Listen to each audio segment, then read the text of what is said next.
This is Hoot and Holler, a podcast about the Ozarks.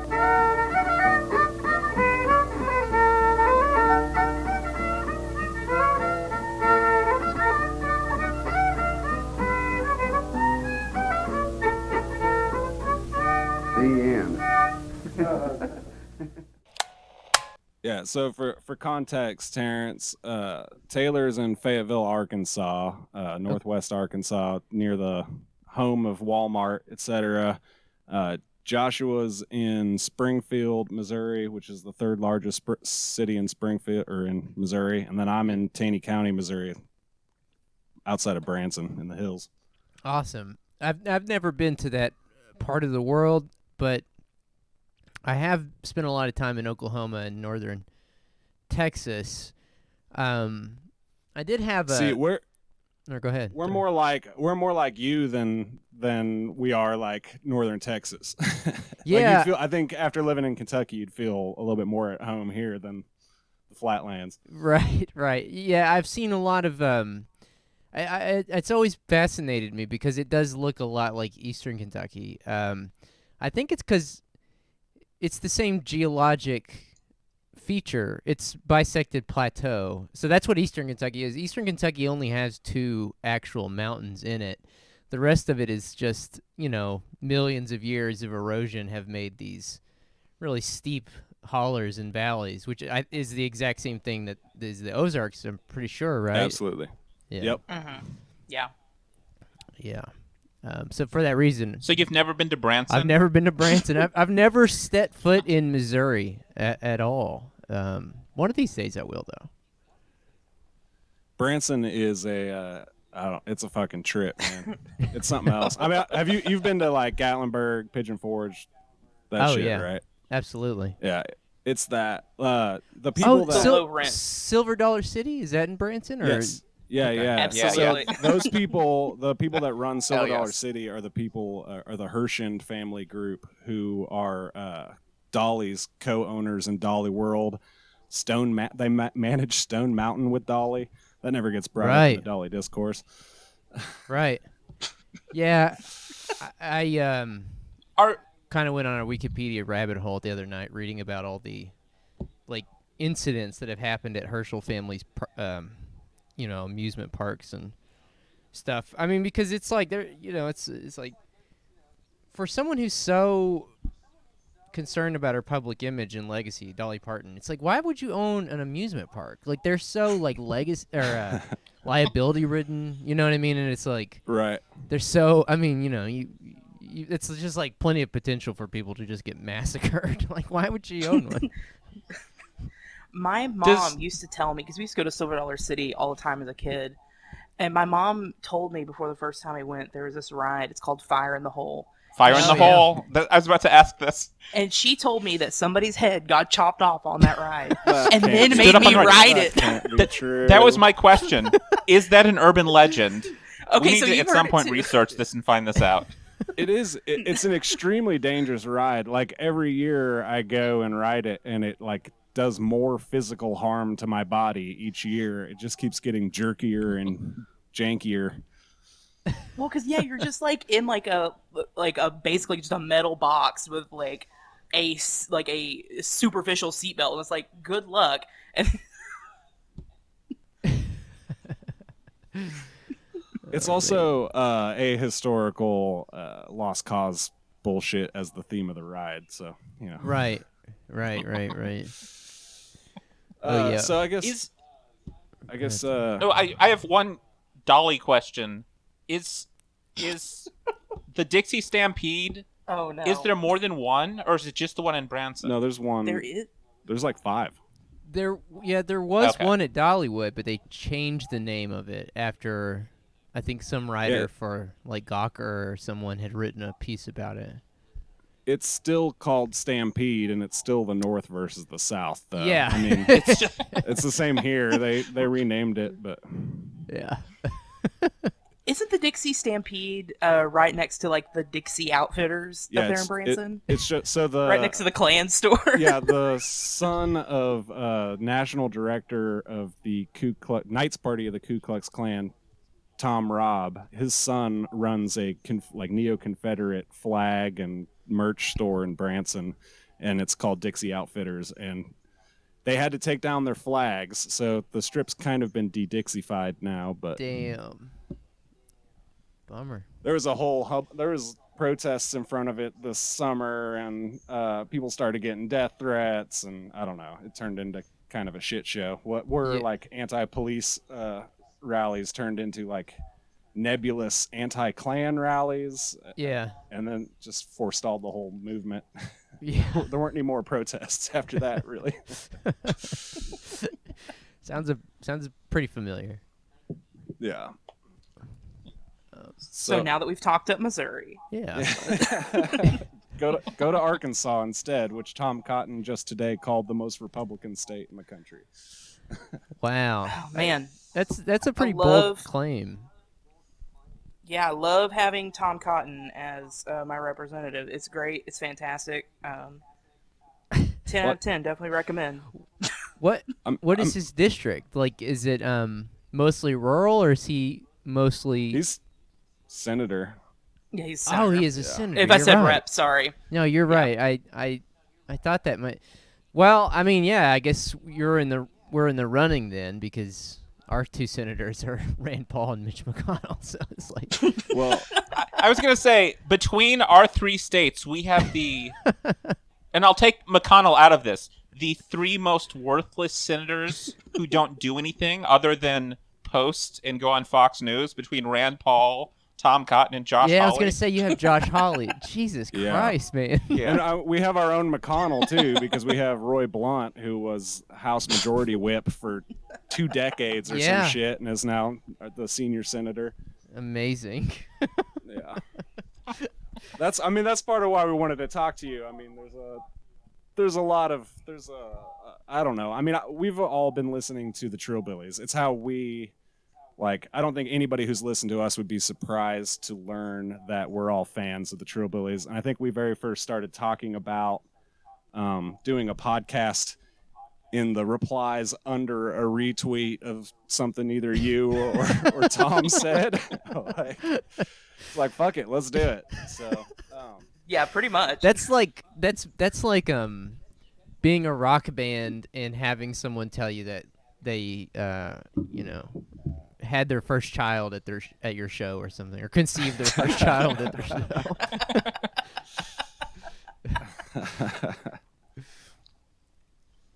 So I guess I should introduce you. So today we're joined by a very special guest who, if you haven't guessed, is Tarence Ray, who's the host of the Trillbilly Workers Party podcast alongside Tom Sexton, Tanya Turner, and now Aaron Thorpe.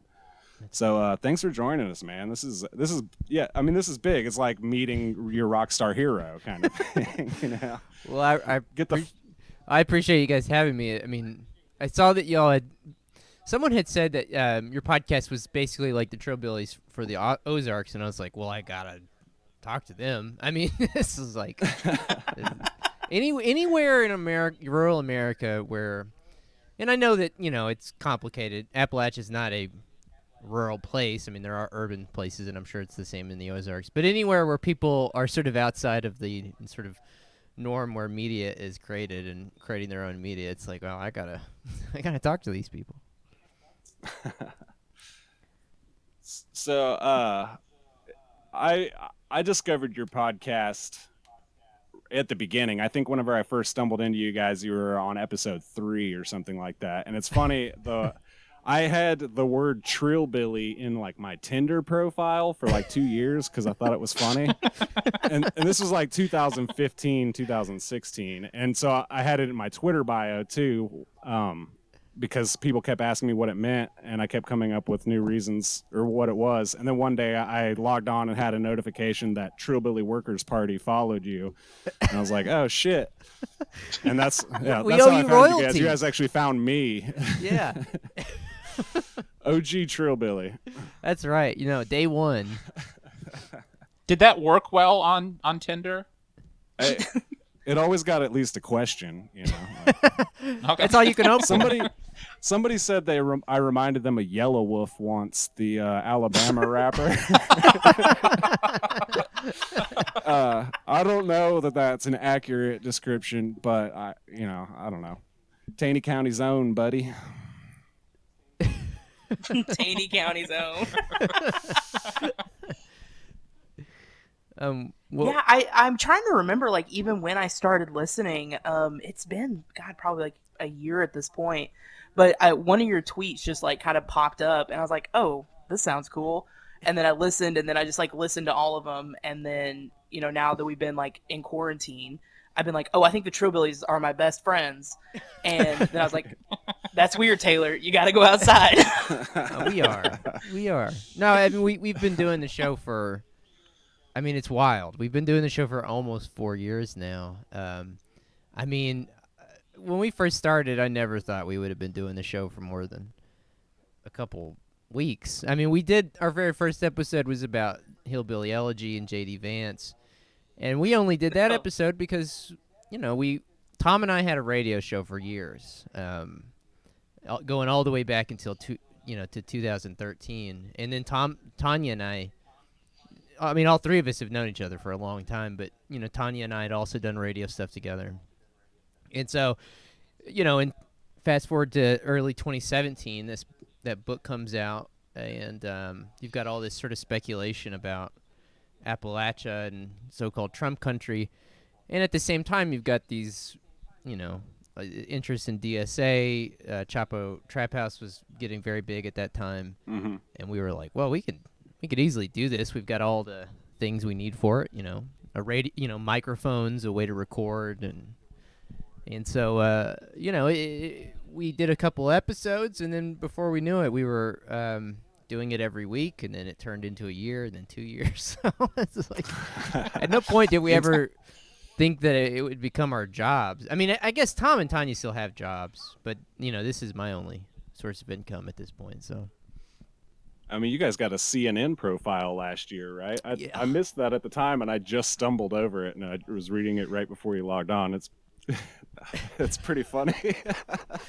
Yeah, honestly, it is really funny because that CNN piece was, I mean, I swear to God, maybe one of the only positive things I saw about Bernie in the primary news cycle. I mean, it was a very sweet piece. We didn't know it was going to be about Bernie. They were like, well, we want to do a segment about your show. And so we're like, all right. And then they ran it, and it was like, we found the 3 people in Eastern Kentucky who are Bernie fans.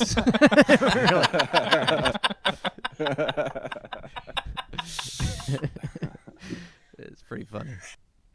I do think that is interesting because so many people think that, there's only, no rural folks who support Bernie.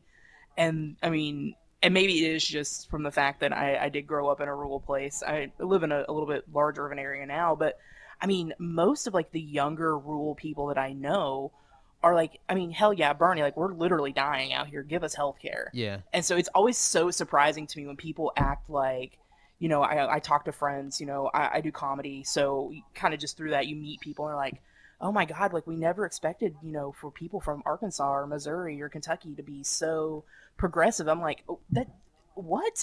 Yeah. it's that idea is always just so wild to me that in this age that people are thinking still like writing off like these large amounts of the country. So, well, I mean, we saw all summer long like little tiny BLM protests cropping up in towns. I mean, Eminence, Missouri, like 600 people.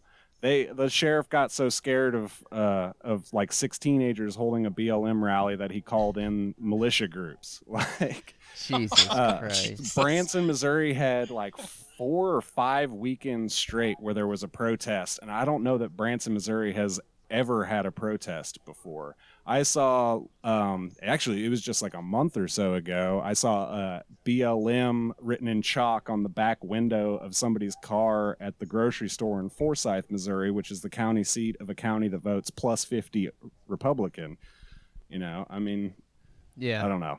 Well, I mean, it's, I feel like we've spent a long time on our show trying to answer this question of, is there even such a thing as a conservative / liberal area?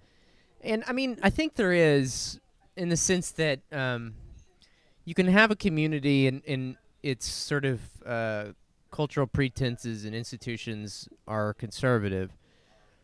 But what I've found in the places I've lived in my life, I grew up in rural New Mexico, in southeastern New Mexico, like in the oil country, and I've spent all my life, with the exception of the 4 years I went to University of Texas in Austin, and living in rural areas. So, I've found that there's a lot of, as you're saying, Taylor, there's a lot of progressive people in these rural areas. But what I've started to find is that it all comes down to like what politics are sort of hegemonic in that area and why. And this is a really complicated question, and I don't really have the answer. I've tried to look at it from a materialist perspective to say, what is the political economy of an area? And does that have anything to do with the politics that are sort of ascendant or hegemonic there? And it does feel like, for the most part, if a place has a raw resource, call it timber, coal, oil, food, or whatever, its politics are going to be pretty conservative. And, and I don't think there's anything new about that necessarily. I guess it's probably been like that for a long time, but the difference is that there was like sort of mass militant labor action maybe 100 years ago in those same places. Right. And due to a variety of reasons, a major one of which is the unions just largely abandoning rural areas. Those places have gone conservative. I mean, the predominant union here where we live was the United Mine Workers. And they were so powerful at one point. They had their own hospital system. Now it's called the Appalachian Regional Healthcare System, but at the time the UMWA owned that hospital system because it started with the black lung clinics, and that's how powerful they were. Over time they retreated, and that's for a number of reasons. They got essentially the rug swept out from under them with mechanization and strip mining. But at the same time, like even and I know I'll probably catch some flack for this, but I do think it's largely true that even some of the larger unions like SEIU and the service industry unions have abandoned these rural places. And so I think that you can't really tell the full story of politics in a rural area without taking that into account, taking into account deindustrialization, the opioid epidemic. That's a huge one, and so it's just it's a very complicated thing that we've tried to really peel apart, but like it's so hard to get like a holistic image on the whole thing. Well, that's a perfect segue, because I was the reason we really wanted to talk to you is you've been recently doing this series called Year Zero, where you really take a big dive into political economy and what that means, the kind of like big systemic forces shaping the material reality of the world. And you, in those shows, you take a book and talk about it with a scholar, except in the most recent episode you and Tom interviewed the Marxist urban theorist and legend, Mike Davis. That was a really interesting conversation, by the way. Yes, I had a whole list of questions looking forward to this talk for a while, and then it's like, oh shit, I gotta rewrite my list because you guys covered half of what I was thinking about asking about. But I really want to talk about that. For my own perspective, I want to talk about it in like context of climate, because as you say, resource extraction is so integral to this political economy. And like resource extraction is, intimately linked with our emerging climate crisis, and things are likely going to get extremely bad over the next few years or the next few decades. Who knows how long and how bad it's going to get. I mean, guys, we just elected Joe Biden. Nancy Pelosi says it's going to be fine. That's right. That's right. It's Good Morning Sunday morning. Yeah. We're gonna Taylor, chap and trade our me way and some out. people on the south side are stopping the steal. Oh, so yeah, Josh. Don't count your chickens. Thank you for clearing your schedule to stop a steal to hang with us today. But so maybe you could take a minute to kind of like explain like we're five or baby Marxists and like really lay out like what is political economy. Like define the term, if you would. Yeah, well, I mean, it's kind of funny, on the second installation of that series, I had on Timothy Mitchell, and we talked about how in the 19th century, if you were talking about what we now refer to as the economy, you called it back then. You called it political economy, and basically it was looking at how our resources distributed and allocated, and more importantly, how are those things bound up in politics? Over the course of the 20th century, as a result of mostly a result of Keynes, the sort of classical liberal economist, we stopped thinking of political economy as a process and started thinking of the economy as an object, something that could be tinkered with in a sort of technocratic way that required experts who could oversee it. And maybe things get a little out of control here and there. You sort of control interest rates here or whatever, but you largely keep it sort of under control, sort of like a well-oiled machine. And so I guess when we talk about political economy now, I try to keep it as simple as basically that. Who owns what? How are resources distributed and allocated? And how are those things bound up in politics? Or go ahead. I'm sorry, Pat. Oh, I was so you're talking about like there's a system, right? We're describing a system and it's complex and interlocking, but for most of the 20th century and into the 21st century, we're looking at that as two separate and distinct objects, politics and the economy, that only like marginally intersect with each other. They're not bound up with each other. And so the usefulness of talking about political economy in the modern age is to relink that and view it as a structure in interlocking pieces instead of just two separate objects. Is that? Yeah. I mean, I guess this is a kind of a controversial idea depending on where you fall in sort of Marxist economics. I mean, a lot of Marxists would tell you that there's a base and a superstructure, right? And you have the economic base, and everything flows out of that, including culture and politics. I think most Marxists put politics in the superstructure. I mean, I don't know. For me personally, I just to be totally candid, I don't really know where I even fall on that. I listen to if you listen to David Harvey talk about capital, I think he likes to talk about it as a sort of relationship to each other more than a causal thing. You know what I mean? Like, I don't think he looks at, say, for example, culture and politics as causal from the economic base, and that they're more in sort of a relationship to one another. Call it dialectical, I guess, if you want. And I kind of tend to agree. I think that there's been kind of an overcorrection in recent years just because politics has been mostly mediated by culture due to because of the liberals. That's basically how liberals view politics. They view it as something mediated by culture, and that can be affected by it, influenced by it. And so as a result, there's been a little bit of an overcorrection on the part of some Marxists and leftists to say, well, no, you have to look at the mode of production. And I do agree with that. But I guess when I use political economy, I'm mostly using it in the sense of mode of production. And so, I mean, I guess you could say that they're two distinct things, politics and economy, or that maybe people view them that way. But I guess, I guess I view them as kind of one sort of holistic thing. They do feed off of each other in important ways, but. So I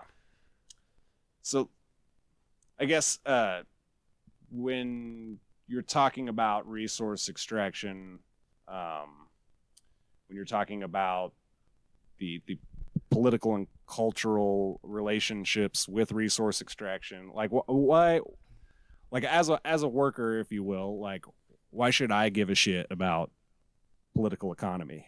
No, that's a great question. Well, take for example, just like if you live in a rural area. And again, it's this whole debate is very fraught. People very, very passionately about all the different sides of this debate. I wrote something about maybe a year and a half ago about where I grew up, in this little oil town in southeastern New Mexico, and about how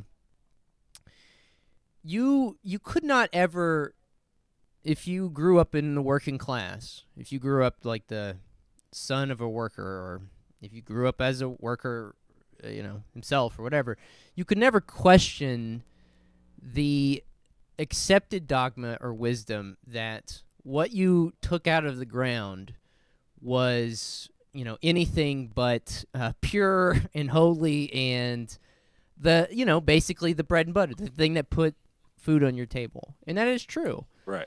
Yeah. But that idea was so hegemonic, it was woven into even the sort of cultural features of the community. Take, for example, the high school I went to, the fight song, or the school song itself, is the first opening lines are, in the west mid-dark oil derricks, friendly flares to view. And so it's painting this picture of, if you live in an oil community, you see these flares. This is where they flare off the excess gas from a well. And so it's painting this picture of like, well, you are basically the oil. You are the resource that comes out of the ground, and you really shouldn't question that. And so I guess I kind of, at the time, took this sort of Gramscian view of cultural hegemony, and how these corporations and industries, they try to control every aspect of a community's civic life, and that includes politics, and it includes culture. And I think that is for me, that's a good way to look at it. And I don't necessarily see that as a causal thing. I see those things as sort of interrelated. And so the whole point of that is to essentially make the worker, you, our hypothetical worker here, docile, not interested in questioning any of it. Because what happens when you start questioning all that? What happens when you start questioning, like, is this good for my health to be working 18 hours a day on an oil rig? Is it good for the community's health to be, surrounded by pipelines and to have the highest rate of asthma in the state? You know what I mean? Because of so many particulates that get burned in oil refining. I mean, like, and so it's like, as soon as you start asking those questions, well, then you start asking questions like, well, who's making money from all this? And why can't I why can't I be cut into that? I'm making the profits. And then you start asking the questions of like, well, why can't I have, why can't me and the other workers own the means of production? And so for me, I was kind of looking at it in that sense. And I guess that's kind of what I mean by political economy. It's that holistic image of culture, of control over a community's institutions and how its resources are allocated. I mean, in a rural area, for me, those things are pretty blatant. In some ways, that makes living in a rural area more complicated, but in some ways, it makes it more accessible and easy, because all those contradictions are sort of laid bare for you. They're just out in the open. It's really phenomenal, because then you go to an urban place. I mean, and there's just so much social strata. It's hard to kind of see some of those contradictions. And so, but at the same time, you can't question any of that in the open. I mean, that would be social suicide. I can't go around telling people in my community that I'm a socialist, for example. You know what I mean? And even where I grew up, it's kind of controversial that Bob Ray's son became a communist, and so it's like So I think that that's why, I think that those are all sort of interrelated phenomena. And I think it's really interesting, the point you made about an institution controlling every part of the community, with natural with extractions. But I also see the same thing that happens in my community because I'm from Northwest Arkansas. Walmart is headquartered up in Bentonville, and there is almost not a thing from the bike trail that runs through the whole community to the Walton Arts Center, which brings in tons of performers that would never ever come to Northwest Arkansas, to the local politics that they influence with their money. And so I think it's an interesting parallel to see that, even just like that resource of money, how that can affect an entire community as well in the political economy. Does Northwest Arkansas have an official Walmart fight song that you sing? Not that I know of, but I'm sure it's on its way. It's okay, good. I believe it's called Walmart Radio, where they just replay Celine Dion while you're shopping the whole time. Oh, I have wondered about that. I've been in Walmart multiple times and I've heard Walmart Radio on, and I'm like, and people will call in and I'm like, man, can you imagine how bleak, like calling in a Walmart radio? For a while, so like any good Arkansan, I did work at Walmart for a long time when I was younger. I was just one of the available job opportunities, and they actually, for a while, like a very short while, had 2 DJs that would call associates and get their requests across the country. But it obviously had to be from the Walmart playlist. That's incredible. Yes. It's interesting, like, something I've really thought a lot about in recent years is, I think a thing that you hear a lot in rural areas growing up is this kind of vaguely progressive idea that Walmart moved in and put small businesses out of work. You know what I mean? They put them out of business, and they closed down Main Street and relocated all these people to this other place. But I think that's a very kind of weird way to look at it. I mean, this is tangential. This is completely tangential, but at the same time, it's kind of related. Because I don't know if and I'm saying this personally too, I don't know if leftists have fully figured out how to approach rural America. I mean, like, because, like, I think the sort of traditional Marxist, conception of this is that you have to be able to have some sort of leverage, right? Like, coal miners 100 years ago could shut down the country just by going on strike. We're not going to make coal anymore, so you can't make steel, you can't run the trains and all that shit. But now it's like we don't really have that sort of strategic location in the national political economy. And so it's like leftists have had a really hard time trying to sort of figure out what to do. But I think that this schematic that we've just kind of outlined here, that we've just, that we were just detailing a second ago, does give you a glimpse into how these communities are arranged. And that if you could organize those sites, Walmart, the dollar stores, Family General Dollar, Family Dollar. Dollar General has taken over rural Ozarks. Every single town, man. Mm-hmm. Every single town. I read a long form article about Dollar General not too long ago, and how I think one of them tried to unionize. I think it was in Missouri. It was in one of those. I believe it was in Missouri or maybe Iowa or something like that. But I think that obviously I don't think that like CEOs from Dollar General are moving into communities and joining the school board, but it's a very subtle thing now where they have moved into a very important place in rural political economy, and if you could somehow get control of those sites, I think that you could deal a little bit of damage. You know what I mean? You could deal a blow to the local sort of elite structure. Thinking especially about Dollar General versus Walmart, the Dollar General model has really kind of self-insulates itself against union labor, organizing, because they're so small, you probably only have 15 people max employed at each store. They likely don't know the people the town over that work at their Dollar General, whereas, in a coal mine, you're in a life-threatening, or on an oil derrick, or in a factory, you're in a potentially life-threatening situation next to, people in that same life-threatening situation, and there's lots of them, so you can start to organize a little bit easier, I think, than on that small scale front. There's obviously atomization is like a hallmark of modern capitalism, and you're just seeing it like across the board, the way that you look at the gig economy, and then you're talking about not even knowing your coworkers, not even really having coworkers, and not being able to.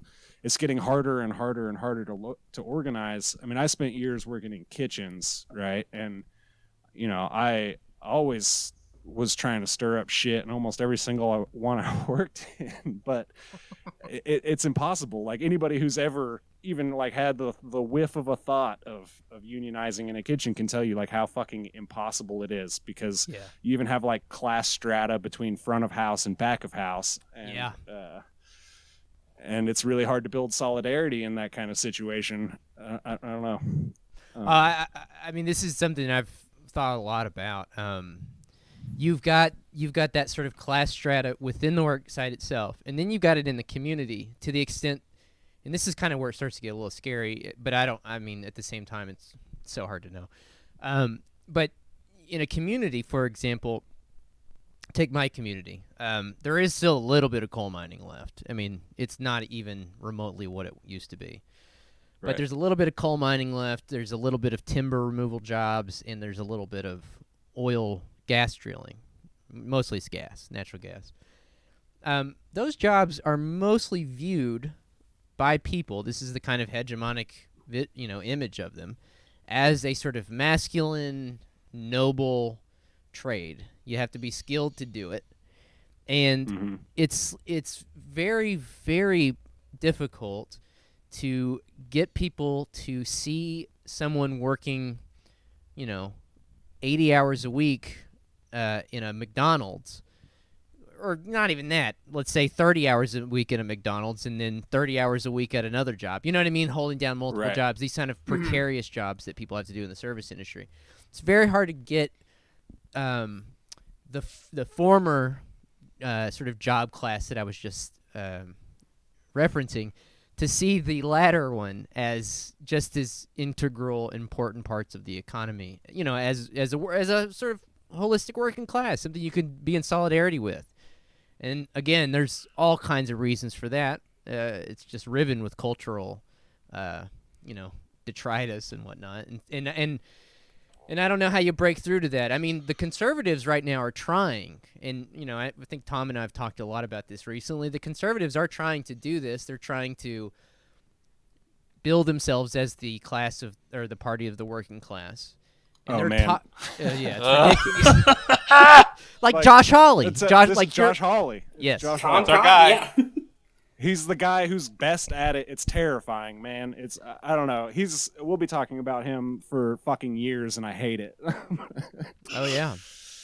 You'll be talking about him. Everybody will be talking about him because he's likely to end up fucking Lord Commander or whatever.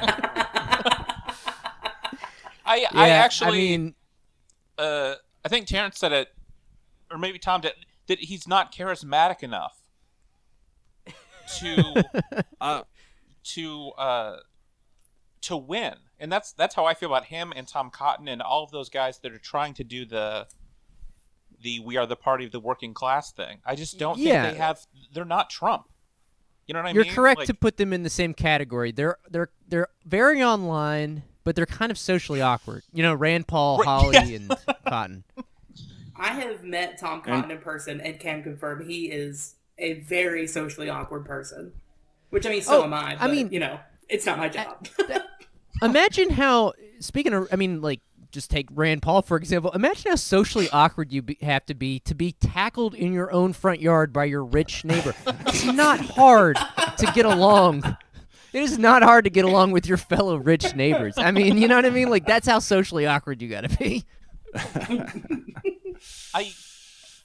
I really want Kentucky to run his neighbor against him on the platform of I will beat his ass again. Yeah. Because once he loses, Yeah. he doesn't have all those same protections that senators have. Right. Well, so those guys are trying to make themselves the party of the working class or whatever. You know, they are specifically, and Ted Cruz, he's another example, classic example. I mean, they are specifically trying to peel off a tiny segment of the working class that is shrinking daily. I mean, there's fewer and fewer coal miners than there used to be. There's fewer and fewer. I mean, look at the fucking oil industry right now. I mean, it's belly up. I mean, my family is in the oil industry. You know what I mean? Like, my dad owns my dad is a small business petty bouge oil field supply guy. You know what I mean? Like, the fucking industry is just tanked. I mean, these are jobs that are disappearing quickly, and you know, so I don't know. On one hand, I'm like, it's very scary that the Republicans are trying to court them. On the other hand, it's like, do they not realize that 80% of the economy is service work? I mean, that, like, if we could, if we could somehow tap into that, and I mean, you know, it's very difficult, like you're saying, Pat. But I mean, if you were to be able to theoretically harness it, I mean, that's a very powerful thing. I mean, like I said, 70 to 80% of the American economy is just service work. I mean, and no one really talks about that. Mm-hmm.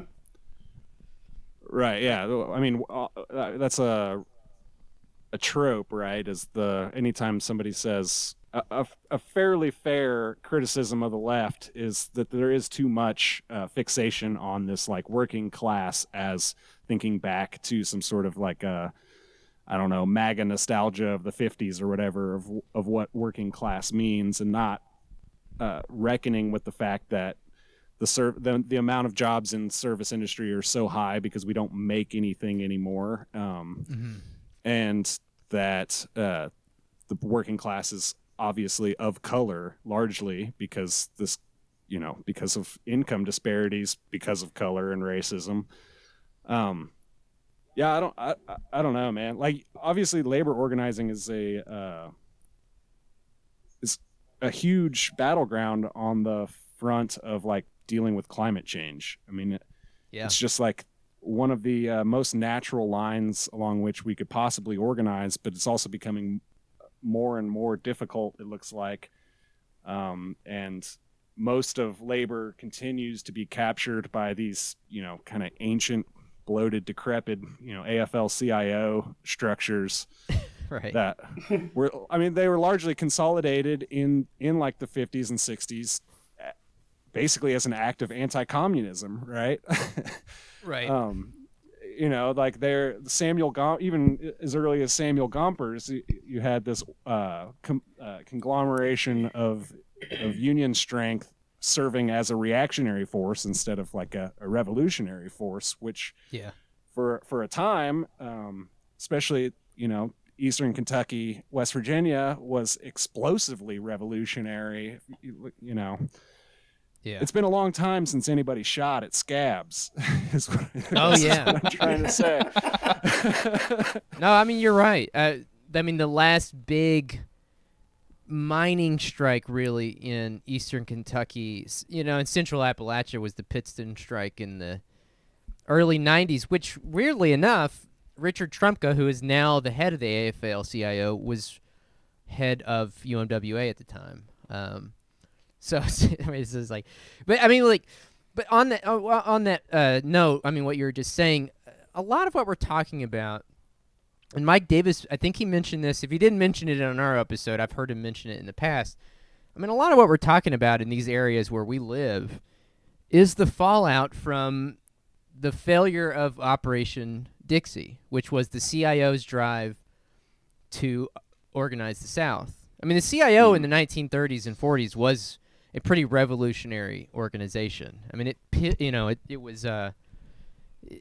I mean, it's really weird to talk about it like that now because we associate it with this sort of like monolithic AFL-CIO organization now. But Right. Regardless, I don't know. It's we kind of have like the sort of dead weight of history on us in some ways. Like we're sort of unable to break out of the dynamics that were created with the failure of Operation Dixie, and with the failure of the labor movement itself, especially in the 1970s. But I still have not really figured out. I mean, if we're talking about what to do next, I mean, some of the most effective organizing I've seen, and it's hard as fuck. It's completely thankless. You get nothing from it, and most likely will get fired from it. But some of the most effective organizing I've seen has been from some people in Virginia who organized Target stores. I mean, that's the kind of shit that we're talking about. If we're talking about a future labor movement, we have to figure out a way to shut down these sort of big box retail stores,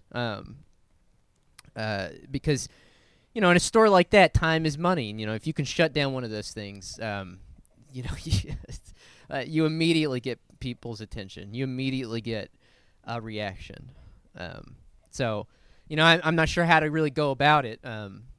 But because like I said, and like you were just saying, it's a very difficult thing. But I do think that it is the next. It's the next, in my opinion, it's the next battlefield. I don't really know what else it would be. As far as battlefields go, I mean, the housing front is really starting to turn into a war. I mean, I don't know if you've seen anything out of the Kansas City Tenant Union, KC Tenants, and no. some of the. Oh my God, man! These folks are doing the damn thing up in Kansas City. They just about any time Jackson or Clay County goes live with like their virtual eviction court, they like spam the Zoom meeting until they shut it down. They've locked awesome. themselves to the front of the doors 2 or 3 times to shut down eviction court in person. They filed suit against a judge that was granting what they're claiming are illegal evictions. I don't know. They're really doing the thing. And from what I can tell is they're starting to train other organizers in other cities. And I mean, we're headed towards possibly millions of people losing their home over some bullshit in the middle of winter while, a 9/11 every day is happening worth of casualties to respiratory illness. And, I don't know. It's at least heartening to see people, and I've seen other actions around the country too. But KC Tenants just like keeps popping up, and they're close to home. So it's inspiring to see some direct action that's actually getting results, even if it's just possibly buying time. I don't know. No, I mean I completely agree. I think that as far as like organizational structure, I don't really have any answers, but I do know that if you're organizing at the local community level, like really those two sort of fronts are that's your battlefront, the service industry and tenants, right? I mean, because those are things that just even if you aren't working at a big box retail store, I mean, you still interface with it in some way, and it's the same thing with renting. I mean, nobody under the age of like 45 owns property anymore. We don't own houses. We all rent. And so it's like, you have to, that is a major area that we have to be plugging into. And it's great to hear that. Yeah. So, I mean, climate, like I said, closer to the top, like climate is kind of undergirding everything, right? We can't, I don't know, it just lurks in the background. You start thinking about any crisis, any of the ongoing simultaneous crises that we're facing right now, and like lurking over its shoulder is always is climate crisis, and it's more or less established. I mean, I don't know. I'm convinced that there's very little that we could do right now. It's too late to stop massive climate increase. Even if we completely stopped emissions tomorrow, I think it would take like 6 years to even have an effect on the warming of the country, of the globe. maybe even longer than that, and that we're entering into some feedback loops that are probably going to accelerate things like far beyond most worst case scenarios. I saw one report, and there was some conflict around the study, but said that maybe as early as like 2029 we'll have a summer without any ice at the North Pole. Christ. Oh, Jesus. So we're looking at migration, right? Right. People are going to be moving in a way inside this country that they haven't moved since like the Great Migration and the Hillbilly Highway of the 50s and the 60s. And maybe even on a more massive scale that looks more like, Dust Bowl, Great Depression kind of huge migration patterns. So everything we're in a time of like existential flux, I guess. Everything's changing, and the political economy is also probably going to change with that, as places like, and I think Taylor wanted to talk about this a little bit, but my wife Harvey and I, she's the fourth co-host of the show, but we've talked about before and have been talking about between us for a year and a half now, how Northwest Arkansas is likely is a soon to be, probably next 20 years, a top 20 metro in this country. Yeah. So I was just curious, like because Eastern Kentucky and the Ozarks are both in fairly climate durable areas. And I was just curious what you think about like what's coming for the political economy. Yeah, I absolutely agree. I mean, the inland southeast in the United States is an incredibly biodiverse region and an incredibly resilient region in terms of biodiversity and carrying capacity. And so we don't get a lot of, like I said, we're inland, so we don't get a lot of flooding from oceans or tropical storms or anything like that. We're also not in Tornado Alley, where I grew up in southeastern New Mexico, West Texas. I mean, that was Tornado Alley. I mean, there's fucking tornadoes all the time. We're at the edge of that here. Yeah, you guys We've had do some get bad some. ones. Yeah. Right. But like in East Tennessee, Southwest Virginia, Western North Carolina, Northern Georgia, and then on over into the Ozarks, and northern Alabama and Mississippi as well. I mean, these places are pretty protected from the worst effects of climate change. There will definitely be changes. There already are. You're going to see changes in rain, precipitation levels and patterns, and people around here talk about just changes in how much it snows every winter, just over the past couple decades. So you're going to see that, and obviously you're going to see changes in the more mundane shit. Entire insect populations getting wiped out. Yeah. Tick populations are skyrocketing. I mean, this is one of the things that freaks me out all the time, because like as are mosquitoes too. As are mosquitoes, right? So Yeah. I think you're potentially looking at a different, tick-borne illnesses, mosquito transmissible illnesses rising as well.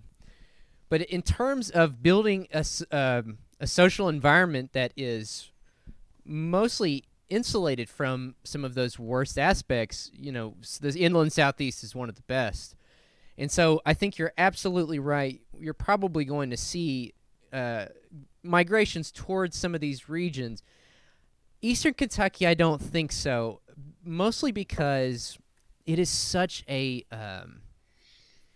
it is like topographically, it is so I don't know how to put it, hostile. It's it's just like the biggest city in Eastern Kentucky is Pikeville, and it has 5,000 or 6,000 people in it. And that's what we consider like a big town. We're like, oh man, like I'm going into town, I'm going to Pikeville.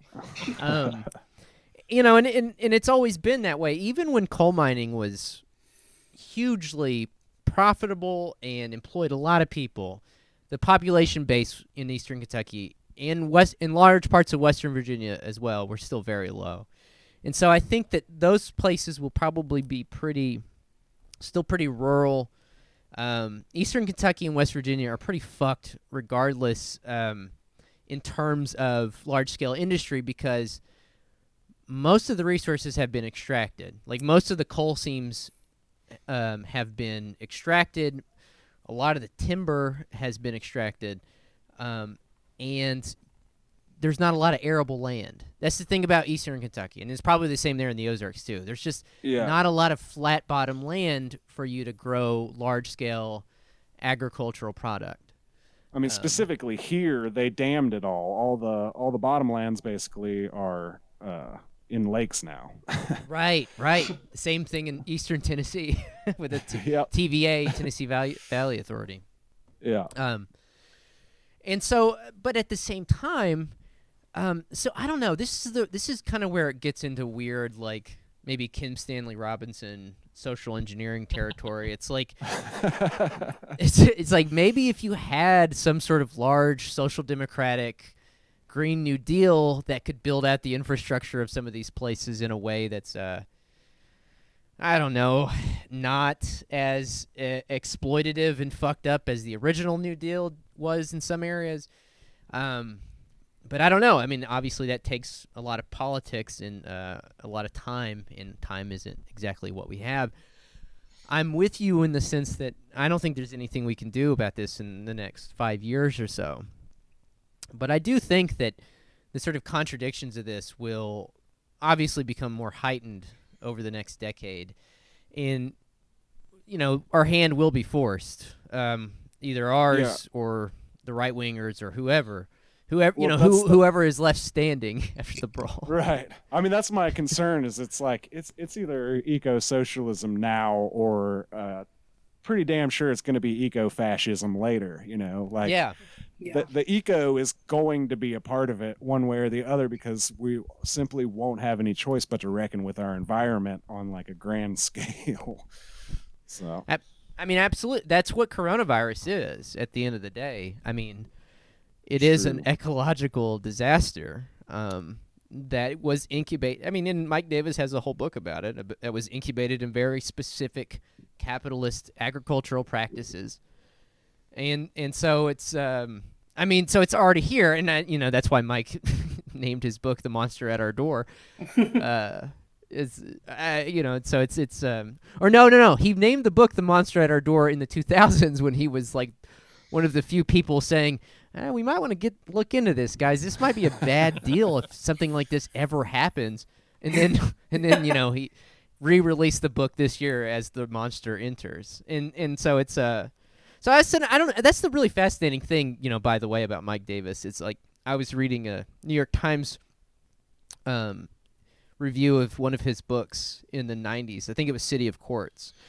They reviewed one of his books and just pretty much, lambasted it, just completely fucking disparaged it. Like, this guy's a doomsayer, he's a fucking apocalypse, like scaremonger. I saw like an urbanist who hates cities, I think I've seen him called, which is pretty good. Yeah.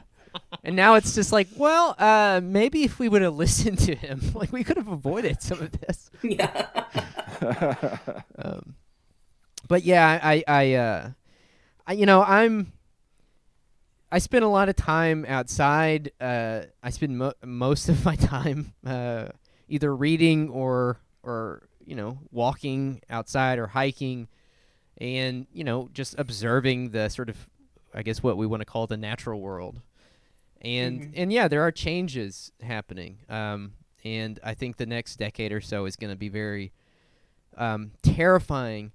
But at the same time, I do believe that I still do think that opportunities for contestation, or whatever you want to call it, always open up, and there's always contingency, and it's really weird. One of the weird examples of that is going on right now with this whole like Trump trying to steal the election and stuff. It's like, 4 years we were told that these were the baddest motherfuckers in the game, fascists, all this. And it's just like now we're watching them flail around, these are morons. And so in some ways the veil has been pulled back on them as well.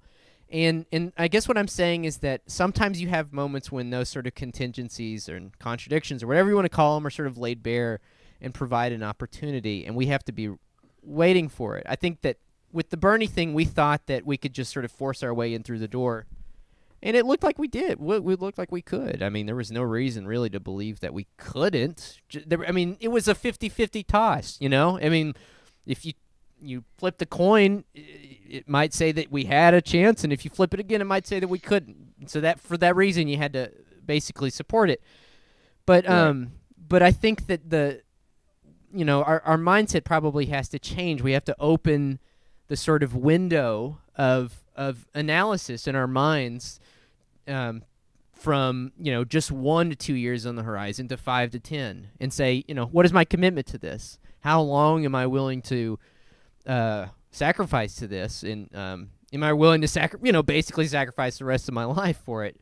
I think that that's the question that a lot of us have daily, but I guess what I'm saying is it requires a sort of individual shift in how we view what we can change, and more importantly, when. It's the timeline thing that really is the kicker there. It's like, well, maybe we can't do anything in the next year or two, but in the next 5 or 10 years, we don't know what we're going to be looking at. And what we do now is entirely, what we do now will determine the next 5 to 10 years. And more importantly, it'll determine our standing within it, the terrain we stand on. And so I think that's the main takeaway for me.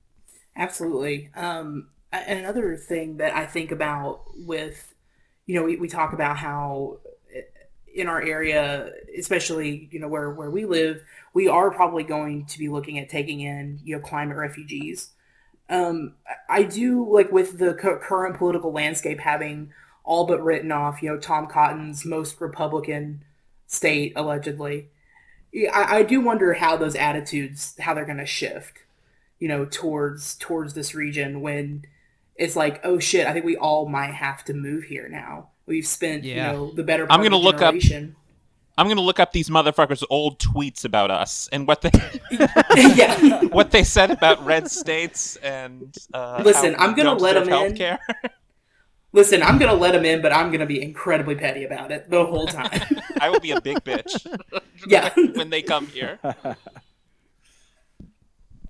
I mean, you're right. I mean, you're absolutely right. I think that they might be whistling a new tune, and that's the case for both the Tom Cottons and the Gavin Newsoms of the world. The funniest thing about Gavin Newsom is he used to be married to Don Jr.'s girlfriend, and we can never forget this and how funny it is. So bizarre. I mean, one thing I think that I don't know, like areas like yours and areas like specifically like mine, the rural, the truly rural places,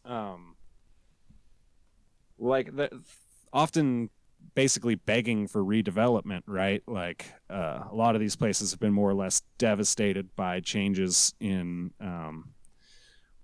like women working outside of the home and often working for less money than the man was making before his job left, etc. But so there's always this like beg for redevelopment, right? But it always comes with this monkey paw kind of thing where, like, you get a prison in your backyard now. Right. Like you talk about with Mike Davis, like begging for jobs, and it turns out that the only jobs they're going to give you are keeping other poor people behind bars.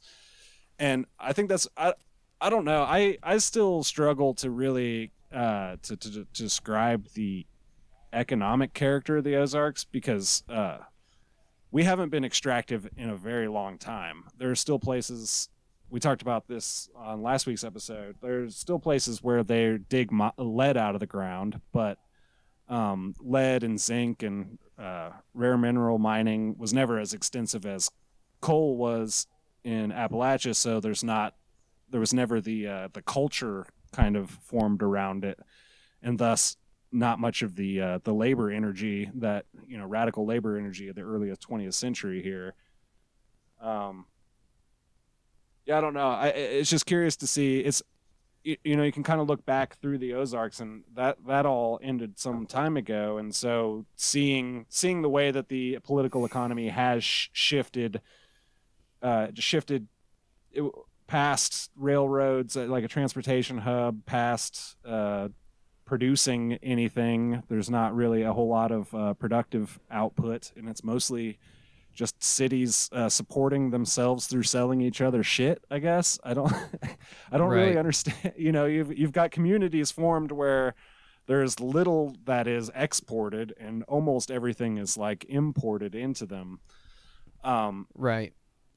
and I don't know. I try to imagine what that means in an area like Branson, which has Branson's exploded in the last 10, 15, 20 years. In part because tourism exploded in the 90s due to a 60 Minutes piece. And then after Katrina, the Ozarks broadly, but especially with decent paying seasonal jobs, Branson specifically like exploded with Katrina refugees. And it really kind of changed the Right. character of the town, but not the political makeup or the economic makeup of the town in any way necessarily. Right. We're still selling cheap thrills. They're just like different cheap thrills today than they were 15 years ago. So I don't know. It's fucking fascinating time to be alive. Like, it's depressing as Yeah. hell. But it is Well, things are fascinating.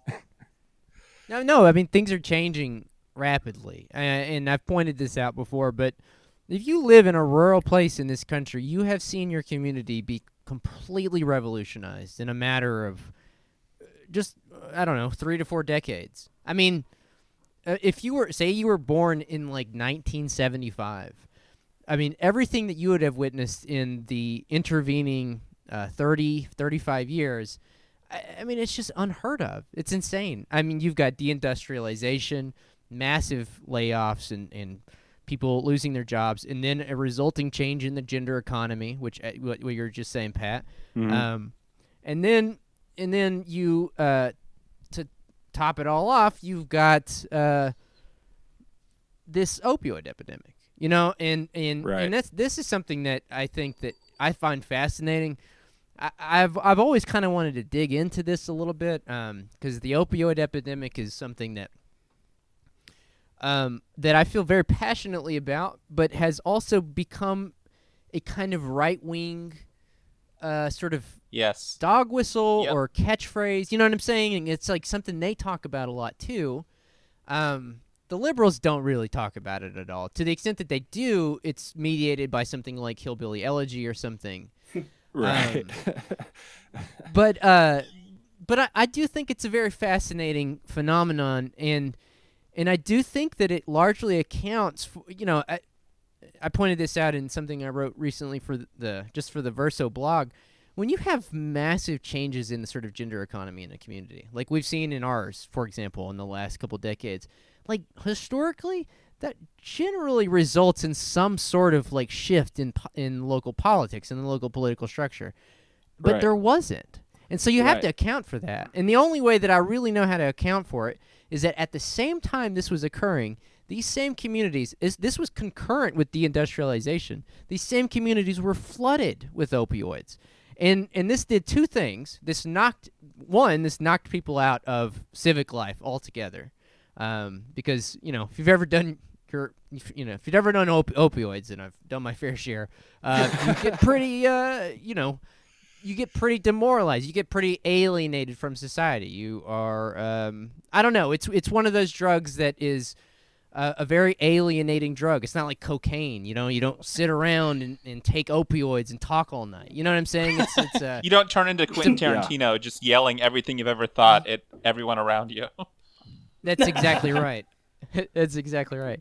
So there was that, and then the second thing that this did was it made people entirely dependent on large pharmaceutical industries, which made massive profits from these pain clinics. I mean, it's just insane to me that a pain clinic is even a thing.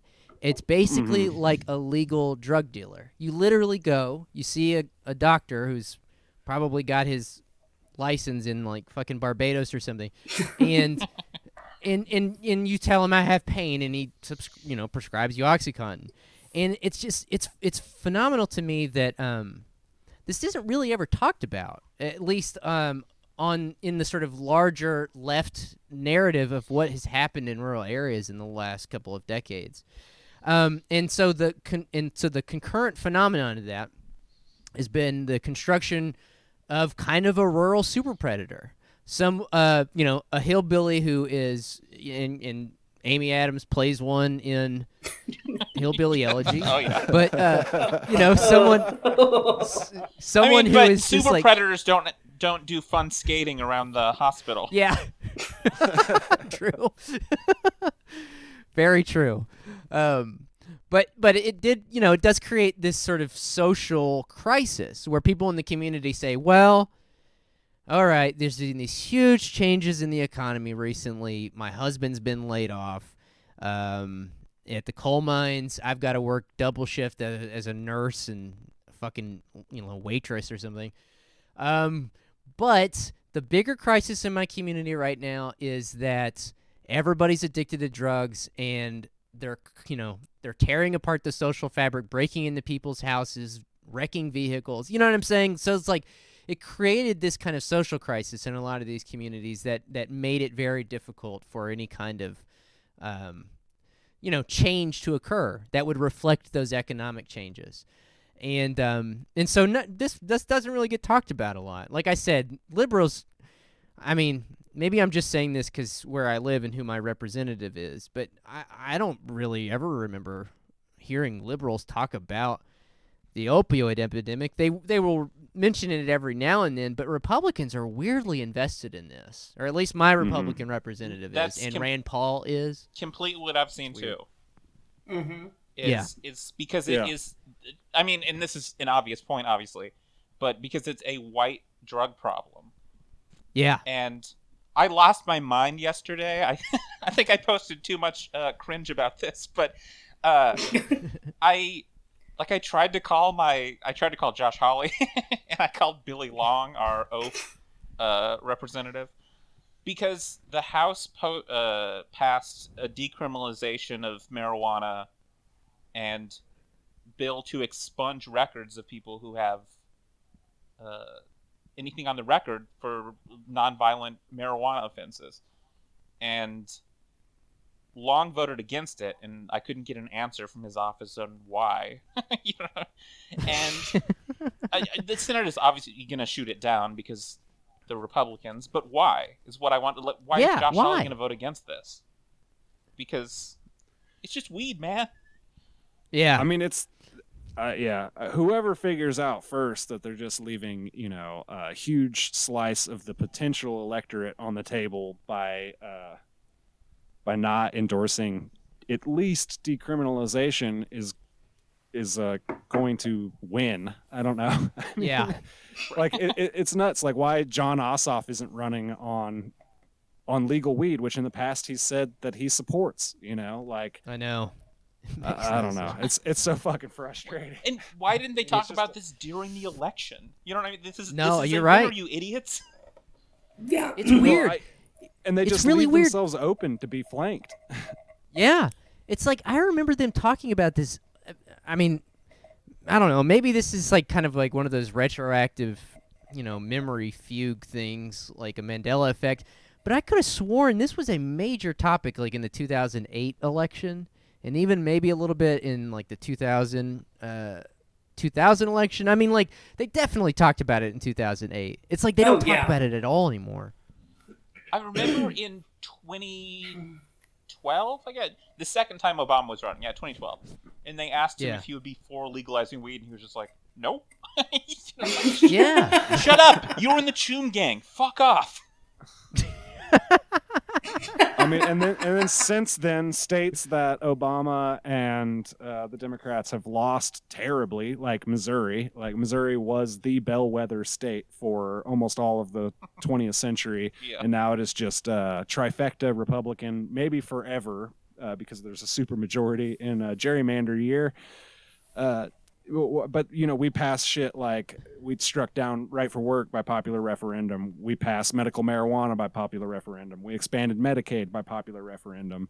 All the while, the only statewide Democrat that we have in any position is our state auditor. Like the party has completely abandoned the state, despite us routinely voting to endorse progressive policy positions. Yeah. This is what a bonus episode at some time where I try to get my medical marijuana. I'll have a hidden audio recorder on me trying to explain my anxiety to a doctor. You don't have to explain it. Trust me. You just tell have to them call them and tell them you're anxious. Just tell them that you host a podcast. I think that they'll give it to you. Yeah. Yep. Here you go, sir. Yeah, I think that this is honestly. I guess I go back and forth on it because once I start playing it out in my mind, I'm like, maybe that wouldn't work. But I mean, this is why I do think that Bernie or whoever is probably, and I think that Bernie's probably the only person who could do it. Or whoever falls into his vaguely progressive camp or whatever. But I think that you have to articulate some... I mean, because, like, these places are lost to Democrats. I mean, nobody's going to come back to the Democrats. But at the same time, like, you're right. People are voting for these referendums for things that are progressive. And so someone needs to harness that. Someone needs to capture that.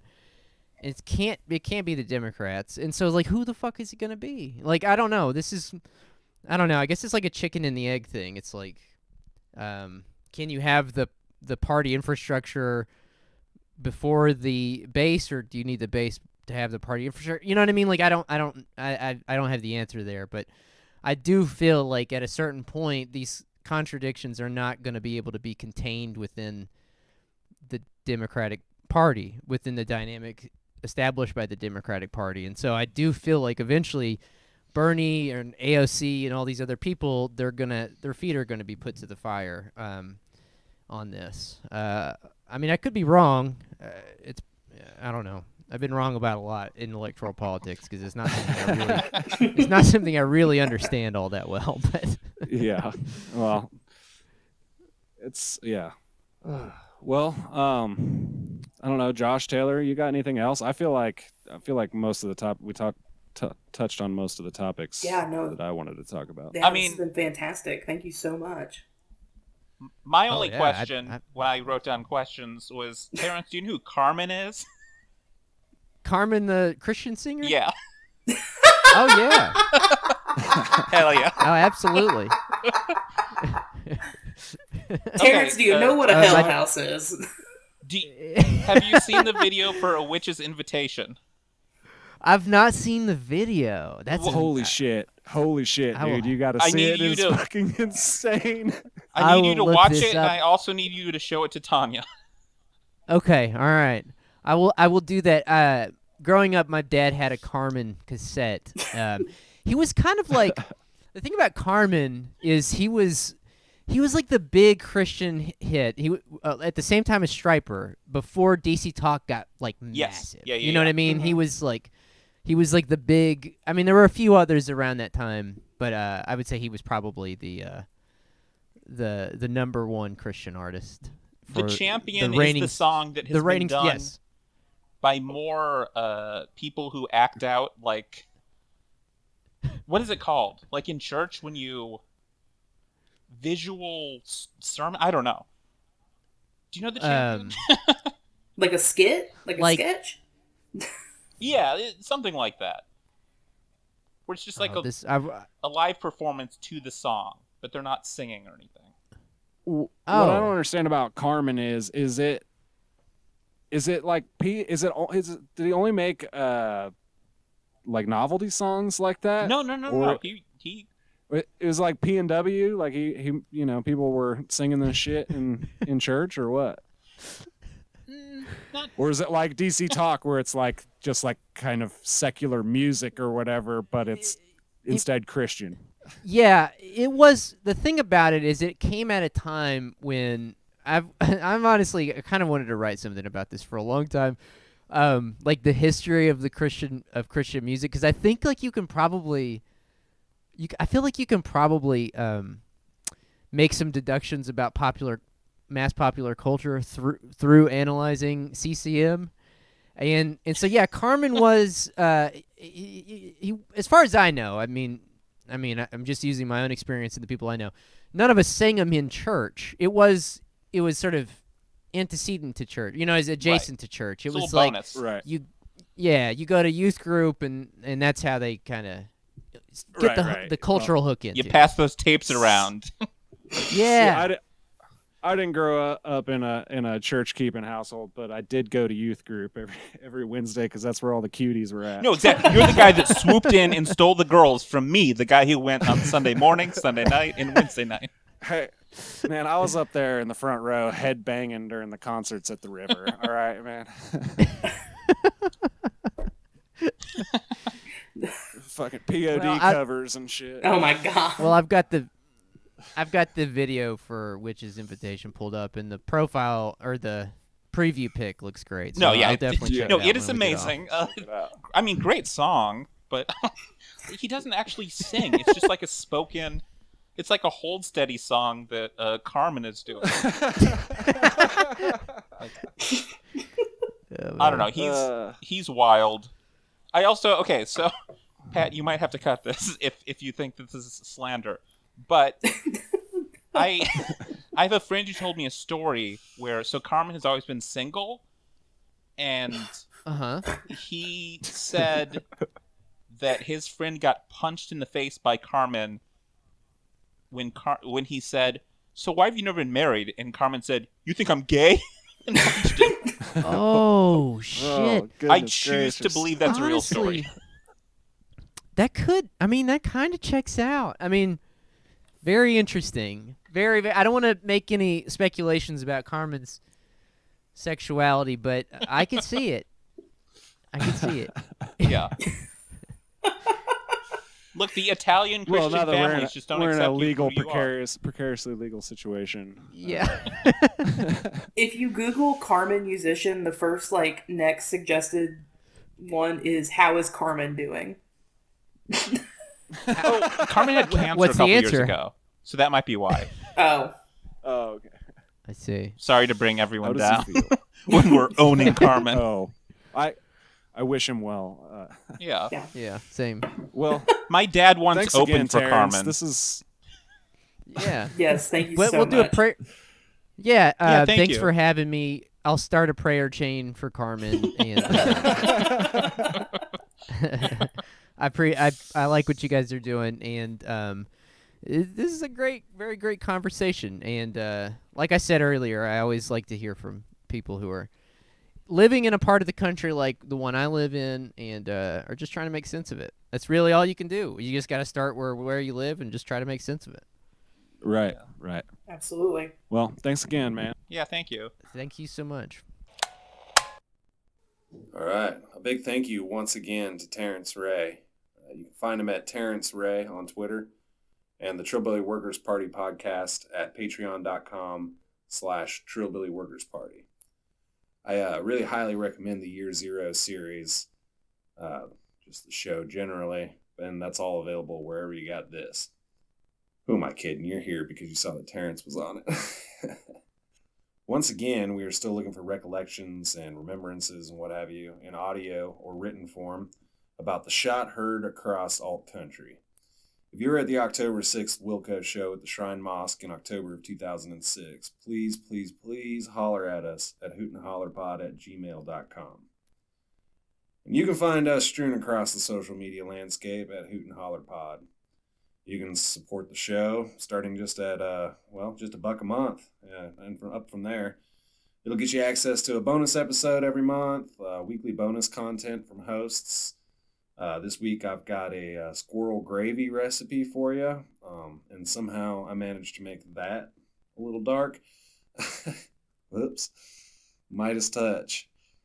And we also have a Discord server. If you join the Patreon, you can hop in the Discord server, and that's where we slaughter all the sacred cows, and you can learn all about Joshua's religious trauma and keep track of our growing list of main characters here on the show.